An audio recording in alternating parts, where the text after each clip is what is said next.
ఆంధ్రప్రదేశ్‌లో ఉచిత బస్సు పథకం గురించి మనం పథకం ముందు నుంచే చెప్తూనే ఉన్నాం. అదేమవుతది అనేది. సూపర్ సిక్స్ అవుతది. జనం మామూలుగా తిట్టుకోరు అని జెప్పేసి. అదేంటి, ఇదేంటి అనే వాళ్ళందరికీ ఒకసారి జర్నీ చేసి చూడండి. మీకు అర్థమవుతది. మామూలుగా కాదు, పచ్చి బూతులు తిడుతున్నారనమాట. ఇది ఎవరి తప్పు? ఎవరి తప్పు గాదు. ఎవరి తప్పు గాదు.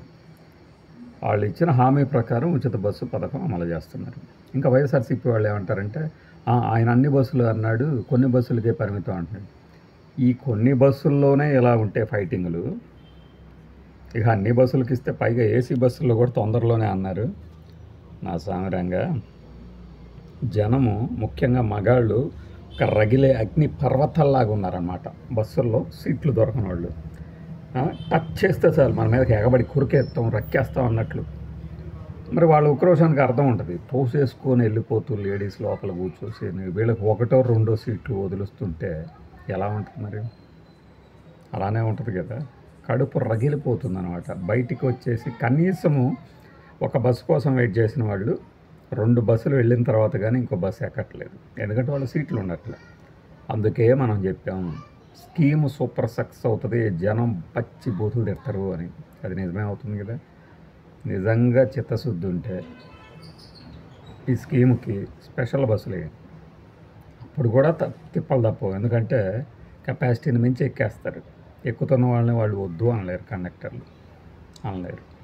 అట్లీస్ట్ ఆ బస్సు ఫ్రీది, ఈ బస్సు ఫ్రీ బస్సు కాదు కాబట్టి కొన్నైనా ఖాళీగా సౌకర్యవంతంగా వెళ్తుంటాయి. ఇప్పుడు హైదరాబాద్లో మనకి మెట్రో డీలక్స్లో ఉంటాయి, మెట్రో డీలక్స్లో లేవు.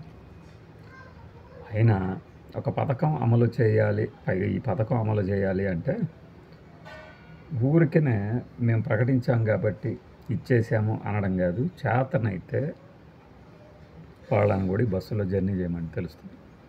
నేను ఎందుకు ఈ మాట అంటున్నాను? ఆటో డ్రైవర్లు అంటారా, వాళ్ళ బాధలు వాళ్ళు చెప్తూ ఉంటారు, ఎవరి వెర్షన్ వాళ్ళు చెప్తారు.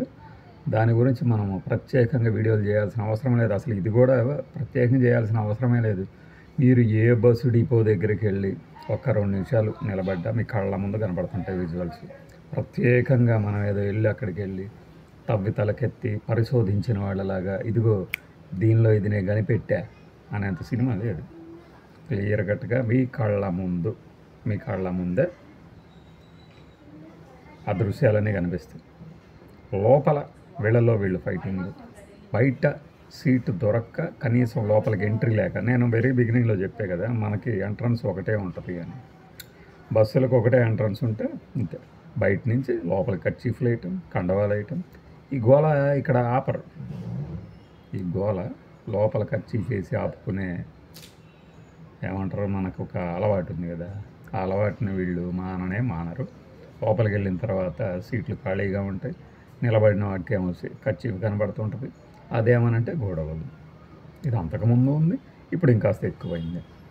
కాదు అని నాతో విభేదించేవాడిని చుట్టుపక్కకి ఇచ్చకరండి, చూపిస్తాను నేను ఎలా ఉంటుందో సినిమా. మీరు వెయిట్ చేయగలిగి ఉండి, మీ దగ్గర కెపాసిటీ ఉంది, కెపాసిటీ అంటే ఓపిక కెపాసిటీ ఉంది, ఓపికగా చూస్తే అప్పుడు మీకు పైగా మనతో ఇందాక జర్నీ చేసిన వాడు చెప్తున్నాడు, మిర్యాలగూడ నుంచి వస్తున్నా, నిలబడే వస్తున్నా, ఏం చేస్తాం అనుకుంటూ టాపిక్ ఎటో తీసుకుపోయాడు. వద్దు, మనకు అనవసరం బాబు అది. బయట నుంచి ఎవడైనా కండవా ఇస్తే నువ్వు వేయకు, చెక్కమని చెప్పు. ఇదే నేను నీకు చెప్పదలిచింది అని చెప్తాను. ఎందుకంటే లోపల ఎక్కి కూర్చుంటుంటే మనవాడికి ఎవరో సీట్లోంచి ఇలా ఇస్తున్నారు, తీసుకోకండి అని చెప్తే ఏందన్నా సీనియర్ సిటిజనే కదా అండి. సీనియర్ సిటిజన్ కావచ్చు, జూనియర్ కావచ్చు, ఎవరైనా సరే లోపల ఎక్కి సీటు కోసం ఉన్నవాడిని కాదని నువ్వు బయట నుంచి కిటికీలోంచి కండవా ఇస్తావు, కర్చీఫ్ వేస్తావు.